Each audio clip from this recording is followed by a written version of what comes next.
It starts in 1965, an era shaped by Cold War paranoia, regional power games, and the rise of Arab nationalism. In the mountains of Iraqi Kurdistan, Kurdish fighters, under the leadership of Mustafa Barzani, are locked in a brutal struggle against the central government in Baghdad. They're isolated, outnumbered, and lacking any consistent foreign support. But all that's about to change, not from a neighboring Arab state, not from a Western superpower, but from an unlikely source, Israel. If you enjoyed this breakdown, don't forget to like, subscribe, and drop a comment. Your feedback helps shape what we cover next, and you being here keeps the conversation going. Thanks for watching. See you in the next one.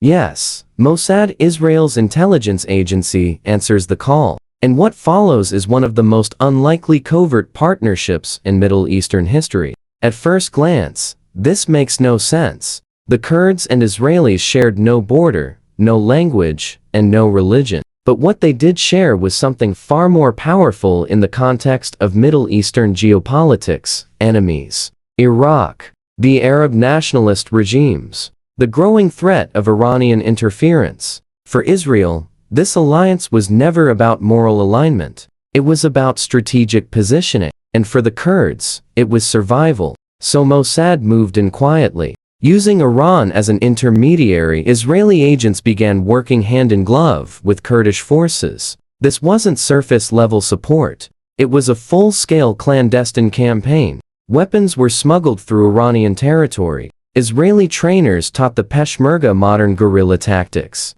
Communications were encrypted, supply lines hidden, logistics designed to avoid detection. Mossad wasn't just handing over rifles, it was helping to modernize and organize an entire insurgent force capable of challenging one of the region's most hostile governments. And it worked. For nearly a decade, from 1965 to 1975, the Kurdish-Israeli alliance operated in the shadows and significantly impacted the regional balance of power. The Kurdish fighters, newly equipped and trained, were able to resist Iraqi offensives with a level of coordination they'd never had before. Meanwhile, Mossad gathered critical intelligence on Iraq intel that fed directly into Israeli strategic planning during key regional conflicts, including the Six-Day War. But this alliance was always built on sand. It wasn't based on treaties, institutions, or trust. It was based on need. And when those needs shifted, the whole thing collapsed.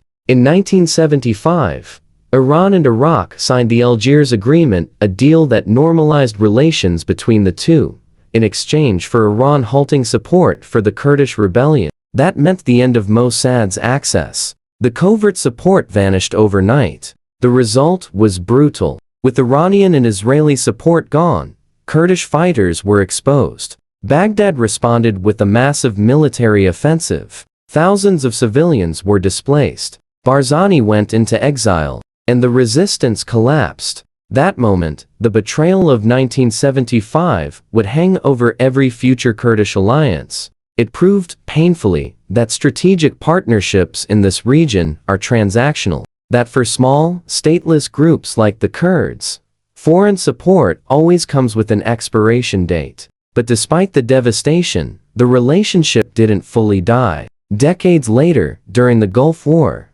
the alliance flickered back to life. And again in 2003, after the US-led invasion of Iraq, the Kurdish region gained new autonomy, a semi-independent government, and control over local oil reserves. The Kurdish leadership knew what that meant: bargaining power. They also knew where to turn. With Iraq weakened and Iran rising, Israel had every reason to rekindle quiet ties. The logic hadn't changed. A strong Kurdish region in northern Iraq could still serve as a strategic buffer against Iran, a challenge to Baghdad, and a counterweight to hostile Arab regimes. So while no one talked about it publicly, the relationship resumed, this time through economic links, indirect intelligence cooperation, and discreet business deals. Kurdish oil began arriving at Israeli ports. Israeli companies, under various names and through proxies, invested in Kurdish infrastructure. Security coordination resumed through backchannels, never acknowledged. It was the same playbook, just updated for a post-9/11 world. But once again, the Kurds were walking a tightrope. Turkey, Iran, and Baghdad all oppose Kurdish independence. All of them see Israeli support as provocative, destabilizing, even treasonous. And yet, the Kurdish leadership continued to play both sides, denying ties to Israel publicly, while quietly maintaining cooperation where it mattered. Because they understood the stakes, public alignment could provoke retaliation. But severing ties would mean giving up one of their few reliable, unofficial lifelines. If you enjoyed this breakdown, don't forget to like, subscribe, and drop a comment. Your feedback helps shape what we cover next. And you being here keeps the conversation going. Thanks for watching. See you in the next one. For Israel, the benefits remain consistent. Kurdistan gives Mossad indirect access to Iranian territory. It undermines regional rivals. It creates another point of leverage in the broader Middle Eastern chessboard. And just like before, it all happens out of sight. No headlines. No official statements. Just strategic necessity, conducted in silence. But make no mistake, this alliance is fragile, because it's not built on shared values or trust. It's built on converging interests, and those can change at any moment. Just as they did in 1975. The Kurdish leadership knows this. They've been burned before. That's why every deal is tentative. Every promise is conditional. Every benefit weighed against the risk of being left behind again. Still, the Kurds continue, because for them, the alternative is worse: isolation, marginalization, and abandonment by the rest of the international community. In a region where everyone else is trying to erase them, even a transactional alliance with a powerful intelligence agency can make the difference between survival and collapse. And that's the brutal heart of this story. The Mossad-Kurdish alliance isn't about friendship. It's about calculation. Israel sees an advantage. The Kurds see a lifeline, and both sides keep the arrangement alive, knowing it could end the moment it stops being useful. It's a story that illustrates the harsh truths of Middle Eastern geopolitics.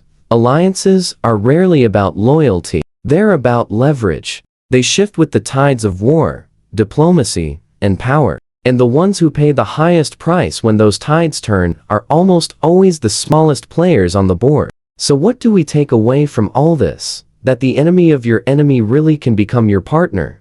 Just don't expect them to stay when the winds change. That covert alliances shape history just as much as treaties and summits. Maybe more. And that, in the end, necessity will always create strange partnerships. Alliances that exist not because they should, but because they must. If this story gave you a new lens on the region, drop your thoughts in the comments. Like the video, you found the history behind this alliance as gripping as its consequences. Share it with someone who thinks the Middle East is just about old rivalries. And hit subscribe for more deep dives into the real forces shaping world politics, the ones that never make the official record. Let's keep going, because we're not just talking about a forgotten Cold War footnote here. We're talking about an alliance that refuses to die. One that has slipped past wars, regime changes, betrayals, and shifting global priorities, and is still quietly reshaping the politics of the Middle East today. And the more you look at it, the more one thing becomes clear. This alliance endures, not because it's stable, but because it's flexible. Mossad and the Kurdish leadership have never needed formal recognition. They've never needed a flag or a photo op. What they've needed and continue to need is plausible deniability and a mutual understanding that in this region, everything is transactional. You help when it's useful. You walk away when it's not. That kind of clarity is rare, and that's why it works. Today, you won't find official documents outlining this relationship. You won't hear leaders on either side talking openly about it. But if you watch closely, follow the oil routes, track the investment patterns, pay attention to where military tactics improve seemingly overnight, you'll see the fingerprints. It's how regional influence gets built in the real world, not with headlines, but with silence. Not with treaties, but with favors. And in that silence, Israel and the Kurds have created something rare. A relationship that, while never fully trusted by either side, keeps functioning anyway. Because both sides know what's at stake. For Israel, Supporting the Kurds isn't just about defending a marginalized people. It's about disrupting hostile neighbors without getting directly involved. It's about creating alternative channels of influence in a region that mostly wants to box them out. The Kurds provide a listening post, a strategic wedge, and if ever needed, a launchpad for intelligence operations. For the Kurds, it's simpler. They need help. They've always needed help. Since the 20th century, they've been fighting for recognition in a region where their very identity is seen as a threat. Iraq, Turkey, Iran, and Syria, every one of them has tried to suppress Kurdish nationalism, sometimes through violent military campaigns, sometimes through starvation tactics or forced displacement. And every time, the Kurds have come back bruised, but never broken. That's what makes them such valuable and dangerous partners. Their resilience is unmatched, but so is their vulnerability. And Mossad knows this. They don't need to trust the Kurds to work with them. They just need to know that when the time comes, the Kurds will show up, not out of loyalty, but out of shared necessity. It's the same logic that drove the original alliance back in 1965. Nothing sentimental, just survival. And survival has a price. Because working with Mossad, no matter how discreetly, makes the Kurds a target. Always has. Turkey doesn't hide its rage when reports of Kurdish-Israeli cooperation emerge. Iran issues threats. Baghdad ramps up pressure, slashes budgets, blocks oil exports, and tries to delegitimize Kurdish authority. But the Kurds keep walking that line. They deny the connections when asked.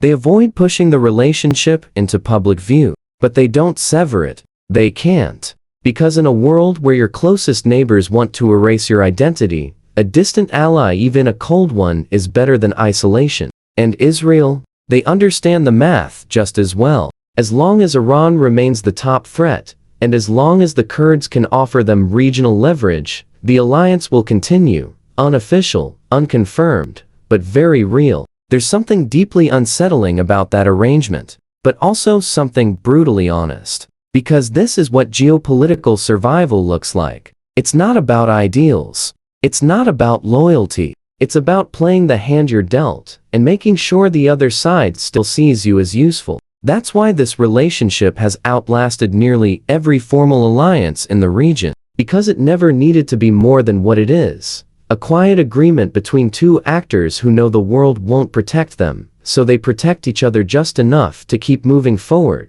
And yes, it's fragile. The same forces that ended the alliance in 1975.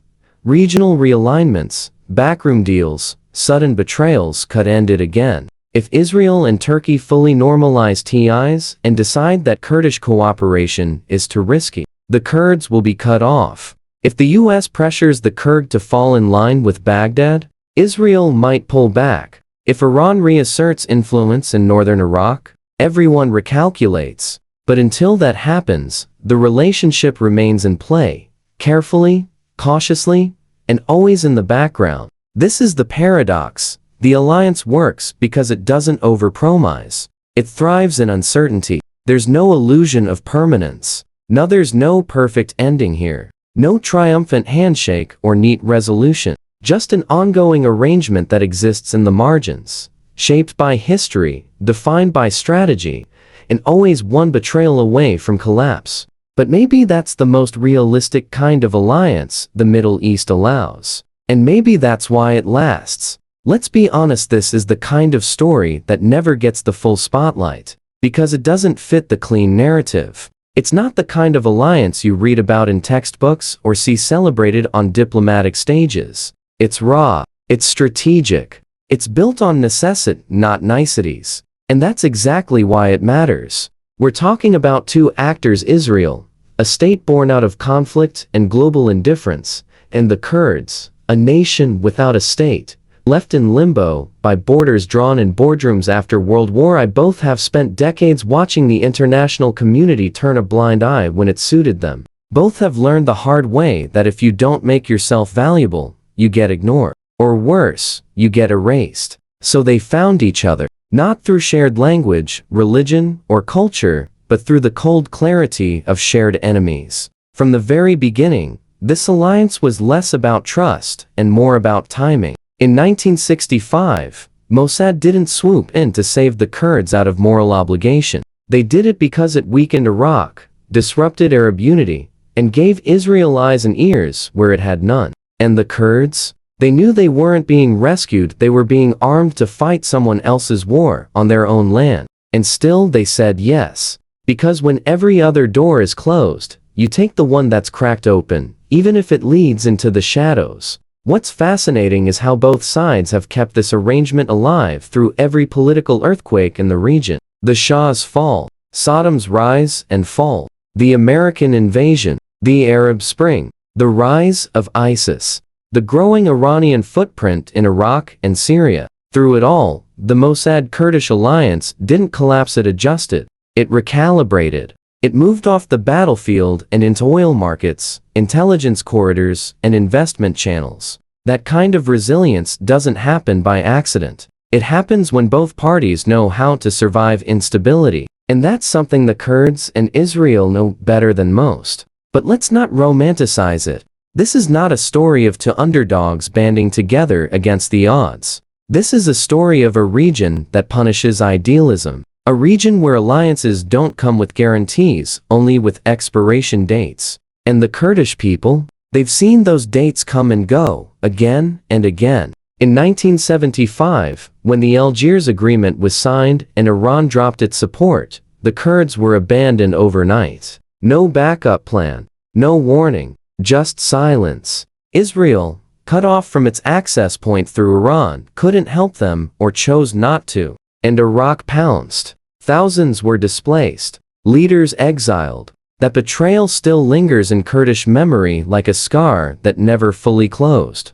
And yet, they returned to the table, not because they forgot, but because they couldn't afford not to. Because the tragic irony is this: in a region full of players that actively work to suppress Kurdish autonomy, Israel is one of the few powers willing to quietly support it.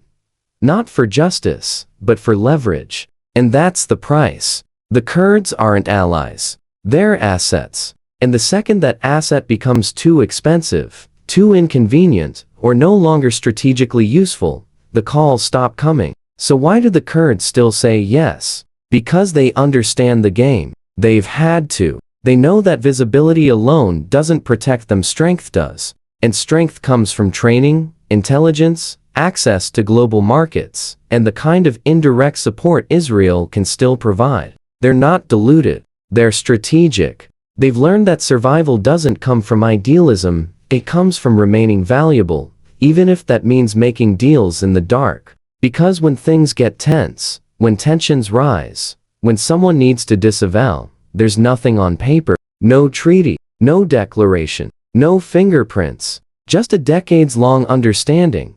We'll help each other until we don't. That's the unspoken rule. And it's why this alliance has lasted longer than most formal agreements in the region. Because both sides know the limits. They don't ask for more than what's possible. They don't pretend this is a friendship. They treat it like what it is. A long, risky, necessary arrangement. And it's still going. Every shipment of Kurdish oil that lands in Israeli ports. Every discreet investment. Every exchange of intelligence behind closed doors. It's all part of the same story, one that started with a desperate plea in the 60s and never really ended. Because in the Middle East, the past is never gone. It's just repackaged. So here's the final question: is an alliance like this a sign of strength or desperation? Can a relationship survive if both sides expect betrayal? Or is that the only kind of relationship that actually lasts in a place like this?